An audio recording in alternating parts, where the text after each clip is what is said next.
Assalamualaikum warahmatullahi wabarakatuh. Alhamdulillah, puji syukur kita panjatkan kehadirat Allah Subhanahu wa taala. Anak-anakku sekalian yang saya banggakan dan yang saya cintai, alhamdulillah kita lanjutkan pembelajaran kita pada pertemuan kali ini. Dan adapun tujuan pembelajaran kita pada kesempatan ini yaitu menentukan asimtot tegak dan mendatar dari suatu fungsi aljabar. Yang kedua, mempresentasekan penyelesaian asimtot tegak dan mendatar dari fungsi aljabar.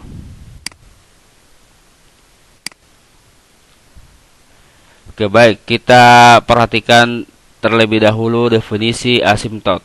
Nah, asimtot adalah sebuah garis lurus yang akan didekati dalam kurun tidak bersentuhan oleh sebuah kurva di titik jauh tak hingga.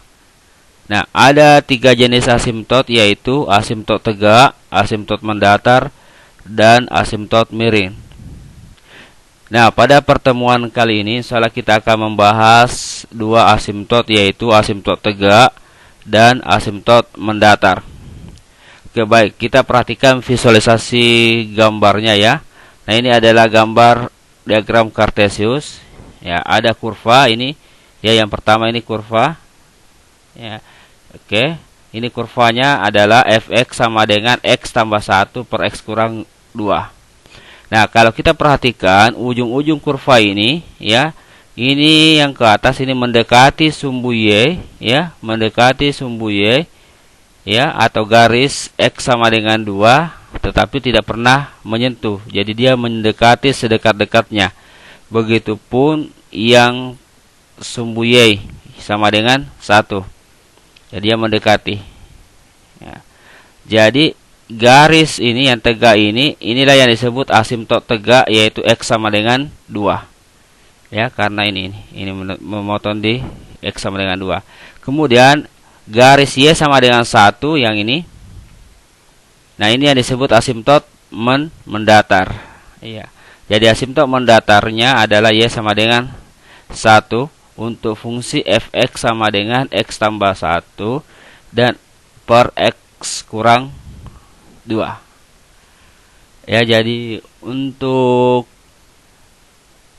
asimtot tegak ini, untuk fungsi ini ya, fx ini yang memiliki 2 asimtot, yaitu asimtot tegak dan asimtot mendatar. Sekali lagi, asimtot tegaknya yaitu x sama dengan 2, asimtot mendatarnya y sama dengan 1. Oke, jadi sekali lagi definisi asimtot itu adalah sebuah garis lurus, ya. Perhatikan, sebuah garis lurus, ya, apakah mendatar atau tegak yang didekati oleh sebuah kurva sedekat-dekatnya. Nah, itu. Oke, itu definisi asimtot. Oke, kita lanjut. Nah, pertama kita bahas terlebih dahulu asimtot tegak fungsi aljabar. Fungsi y sama dengan fx memiliki asimtot tegak, misalkan x sama dengan a. Ya, x sama dengan a. Jika terpenuhi limit x menuju a, fx sama dengan plus tak berhingga, ataukah limit x menuju a, fx sama dengan minus tak berhingga. Artinya, terdapat sebuah x sama dengan a yang jika kita cari nilai limit mendekati a akan menghasilkan nilai plus tak berhingga atau minus tak berhingga, di mana a tidak sama dengan tak berhingga. Nah, untuk fungsi aljabar kondisi ini disebut asimtot tegak. Ya. Ini asimtot tegak ya. Ini untuk fungsi y sama dengan fx. Ya, jadi sekali lagi syaratnya sebuah fungsi memiliki asimtot tegak itu jika nilai limit x menuju a tak berhingga atau minus tak berhingga. Maka x sama dengan a adalah sebuah asimtot. Yang kedua, untuk fungsi pecahan. Nah, ini fungsi pecahan ya. Y sama dengan fx sama dengan gx. Ini fungsi pecahan. Memiliki asimtot x sama dengan a. Jadi x sama dengan a ini bisa dikatakan sebuah asimtot dari fungsi pecahan ini jika GA sama dengan 0. Ya. Ingat, perhatikan, GA sama dengan 0 dan FA tidak sama dengan 0. Jadi ada 2 syarat yang bisa dipenuhi yang harus dipenuhi supaya X sama dengan A bisa menjadi sebuah asimtot tegak, yaitu syaratnya GA harus sama dengan 0 ini, dan FA tidak sama dengan 0. Nah, ini ya. Artinya X sama dengan A adalah akar dari GX. Nah, jadi sekali lagi saya ditekankan di sini bahwa fungsi pecahan ya ini memiliki asimtot disebut X sama dengan A jika GA-nya atau penyebutnya ini 0, tetapi pembilanya bukan 0. Nah, seperti itu ya jika dilimitkan. Nah, inilah pembahasan tentang asimtot tegak fungsi aljabar. Oke, kita lanjut ke asimtot yang kedua, yaitu asimtot mendatar fungsi aljabar. Fungsi Y sama dengan fx memiliki asimtot mendatar, ya mendatar berarti Y, simbolnya Y ya. Jadi mendatar itu sejajar dengan sumbu Y. Jadi memiliki asimtot mendatar Y sama dengan B jika terpenuhi limit X menuju plus tak berhingga fx sama dengan B, ya B, atau limit X menuju minus tak berhingga fx sama dengan B, dengan B tidak sama dengan plus tak berhingga, atau B tidak sama dengan minus tak berhingga. Artinya untuk X mendekati plus tak berhingga atau negatif tak berhingga, maka nilai fungsinya akan mendekati nilai konstanta tertentu, yaitu B. Ya, jadi ini nilai B ini disebut asimtot mendatar jika kedua syarat ini terpenuhi, yaitu nilai limitnya sama dengan B untuk X menuju plus tak berhingga, atau nilai limitnya fx sama dengan B untuk X-nya menuju minus tak berhingga. Nah, ada sedikit stressing di sini ya, harus diperhatikan itu. Agar memiliki asimtot mendatar, biasanya fungsinya berbentuk pecahan. Jadi, ciri-ciri ya fungsi yang memiliki asimtot mendatar itu biasanya berbentuk fungsi pecah atau pecahan ya. Ini kebanyakan atau pada umumnya. Oke, sekarang kita perhatikan langkah-langkah atau prinsip cara menentukan asimtot mendatar. Pertama, cukup terpenuhi salah satu saja, yaitu syaratnya limit fx sama dengan B. Ini. Atau limit fx sama dengan B, maka Y sama dengan B. Ya, maksudnya di sini limit X menuju plus tak berhingga, ini menuju minus tak berhingga, sama-sama B. Nah, maka Y sama dengan B ini disebut persamaan asimtot mendatar dari fungsi Y sama dengan fx. Ya, ini B, jadi Y sama dengan B. Nah, untuk fungsi pecahan ada 3 kemungkinan. Ya, pertama, pangkat pembilang dan penyebut tertingginya sama, maka ada asimtot mendatar. Nah, ini prinsip ya. Jadi sekali lagi, jika pangkat pembilang dan pangkat penyebut tertingginya sama, maka ada asimtot mendatar. Jadi ini bisa ditebak fungsi pecahan. Yang kedua, pangkat pembilang lebih kecil dari pangkat penyebutnya, maka asimtot mendatarnya Y sama dengan 0. Oke, pembilang lebih kecil berarti yang di atas, berarti yang di bawah lebih besar. Yang terakhir, pangkat pembilang lebih besar. Jadi pembilangnya yang bagian atas pecahan itu lebih besar dari pangkat penyebutnya, maka tidak ada asimtot mendatarnya. Oke. Jadi prinsip ini penting ya untuk diingat, karena dalam menentukan asimtot mendatar, nah ini dulu yang perhatikan ketiga prinsip ini. Jangan sampai fungsi yang kita mau cari asimtot mendatarnya itu tidak ada karena dia terpenuhi ke kategori ketiga. Ya, jadi perhatikan dulu pangkatnya. Ya, jika dia kategorinya masuk di kategori C, maka langsung saja jelaskan bahwa fungsi itu tidak memiliki asimtot mendatar.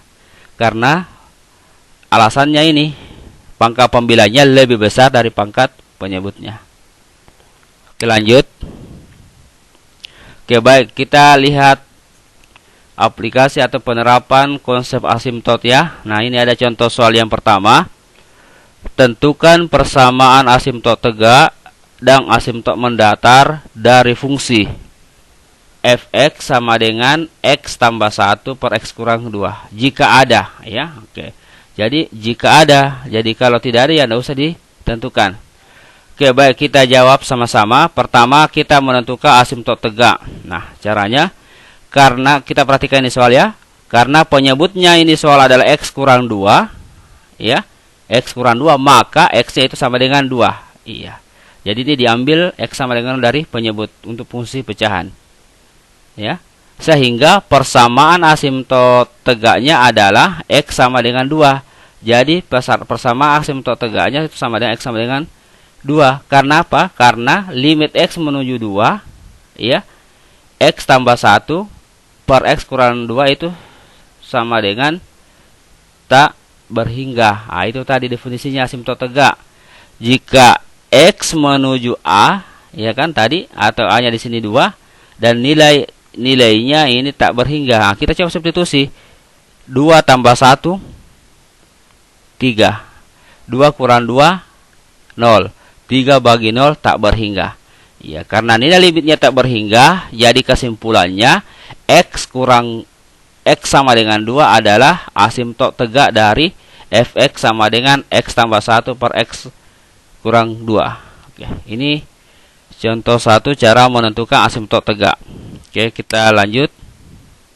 Nah, sekarang kita lihat bagaimana cara menentukan asimtot mendatar. Oke, asimtot mendatar tadi definisinya yaitu limit x menuju tak berhingga. Nah, kita limitkan, ya. Kita limitkan x tambah 1 per x kurang 2. Oke, kita limitkan. Oke, ini pada sama dengan pertemuan yang lalu ya, di awal-awal pembahasan limit. Oke, kita bagi dengan pangkat tertinggi penyebut. Penyebutnya kan pangkat tertingginya 1. Jadi bagi x semua, bagi x. Oke. Kemudian kita sederhanakan x bagi x 1. Ini tetap 1 per x. Ini x bagi x 1, ini tetap 2 per x. Oke, kita limitkan. Limit x menuju tak berhingga 1 itu 1. Nah, ini boleh disubstitusi ya. 1 tak berhingga, 2 per tak berhingga. Jadi jawabannya 1 tambah 0, 1 per tak berhingga kan 0. Ya, per 1 kurang 0. Jadi jawabannya 1. Jadi kesimpulannya, asimtot mendatarnya untuk fungsi fx sama dengan x tambah 1 per x kurang 2 itu sama dengan y sama dengan 1, ya. Jadi y sama dengan 1. Oke, inilah cara menentukan asimtot tegak dan asimtot mendatar dari fungsi aljabar. Oke, kita lanjut ke contoh yang kedua. Nah, ini. Oke, yang kedua, tentukan persamaan asimtot tegak dan mendatar dari fungsi fx sama dengan 3 per x pangkat 2 kurang 3x kurang 10. Oke, kita lihat. Ya, contoh yang kedua. Kita tentukan yang pertama karena ini soal ada 2 pertanyaannya yaitu tegak dan mendatar. Kita awali dengan asimtot tegak. Oke, perhatikan. Jadi selalu dikonsentrasi di penyebutnya. Ini untuk fungsi pecahan. Kita konsentrasi di penyebutnya. Untuk soal yang kedua, penyebutnya ini berbentuk kuadrat. Nah, kalau dia berbentuk kuadrat, berarti kita harus faktorkan. Saya kira teknik memfaktorkan sudah dipahami. Nah, ini x pangkat 2 kurang 3x kurang 10 sama dengan x tambah 2 kali x kurang 5. Nah, ini faktornya ya. Tekniknya kan sudah tahu ya. X kali x pangkat 2.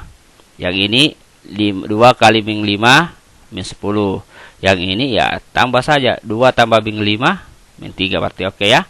Nah, kita faktorkan penyebutnya sudah ya. Artinya dapat 2 nilai. X tambah 2 itu artinya x sama dengan min 2. Ini pindah ruas ya. X kurang 5 itu artinya x sama dengan 5. Nah, sekarang kita akan selidiki apakah kedua nilai ini merupakan asimtot tegak atau bukan. Ya, itu kan. Jadi ditentukan terlebih dahulu. Ini baru calon ya istilahnya atau bahasanya ini calon asimtot. Ini juga. Nah, sekarang kita mau selidiki calon ini. Apakah betul dia bisa menjadi asimtot tegak atau bukan? Nah, caranya kita limitkan. Nah, kita limitkan ya. Saya limitkan dulu. Limit x menuju tak berhingga. Oke, kita pakai teknik substitusi. Ya, di sini saya langsung jawab ya. Boleh dijabarkan lah. Ya, seperti di pertemuan awal. Jadi saya pakai teknik substitusi. Kita coba. Min 2 pangkat 2 4. Min 2 kali min 3 positif 6. 4 tambah 6 10. 10 kurang 10 0. Berarti 3 bagi 0. Nah, 3 bagi 0 itu adalah tak berhingga. Nah, itu tadi syarat definisi atau definisi asimtot tegak. Penyebutnya itu harus 0. Nah, jadi ini ya. Jadi karena X-nya ini menuju 2, min 2 dengan tak berhingga, berarti bisa disimpulkan bahwa X yang calon tadi ini sudah fix menjadi asimtot tegak. Oke. Sekarang lanjut ke limit X. X lagi yang kita selidiki, X sama dengan 5. Apakah ini juga termasuk asimtot? Nah, kita lihat. Limit X menuju 5. 3 per X pangkat 2 kurang 3X kurang 10 sama dengan berapa? Apakah betul tak berhingga? Nah, kita tes ya. Substitusi saja, teknik substitusi nih. 5 pangkat 2 25. Iya kan? Kemudian min 3 kali 5 15. 25 kurang 15 10. 10 kurang 10 0. 3 bagi 0 tak berhingga. Jadi kedua-duanya menghasilkan nilai tak berhingga. Jadi kesimpulannya X sama dengan min 2 dan X sama dengan 5 adalah sebuah asimtot tegak. Oke. Nah, sekarang kita melanjutkan ke limit asimtot mendatarnya. Nah, kalau asimtot mendatar itu limitnya X menuju tak berhingga. Nah, perhatikan kembali definisi awal ya, yang penjelasan saya tadi. Untuk asimtot mendatar itu menuju tak berhingga. Oke. Oke, kita limitkan ini sama prosesnya ya. Di pertemuan awal kita membagi dengan pangkat tertinggi penyebut. Ya, penyebutnya ke S pangkat 2. Jadi semua suku bilangan yang ada di sini kita bagi dengan S pangkat 2. Oke, saya sudah bagi ya. Kemudian setelah dibagi, kita sederhanakan atau selesaikan yang bisa disederhanakan. Ya, pembilangnya tetap. Nah, ini bisa ya, hasilnya 1. Ini juga X, di sini S pangkat 2 berarti X ini tetap. Nah, kemudian kita substitusi sehingga hasilnya 0 di atas, 1 kurang 0 0. Jadi jawabannya 0. Jadi asimtot mendatarnya untuk fungsi 3 per S pangkat 2 kurang 3X sama dengan 10 itu Y sama dengan 0. Oke, sama dengan 0. Oke, saya kira untuk pertemuan kali ini ya, penjelasan tentang asimtot mendatar dan asimtot tegak saya kira cukup sampai di sini. Wabillahi taufiq wal hidayah. Assalamualaikum warahmatullahi wabarakatuh.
Assalamualaikum warahmatullahi wabarakatuh.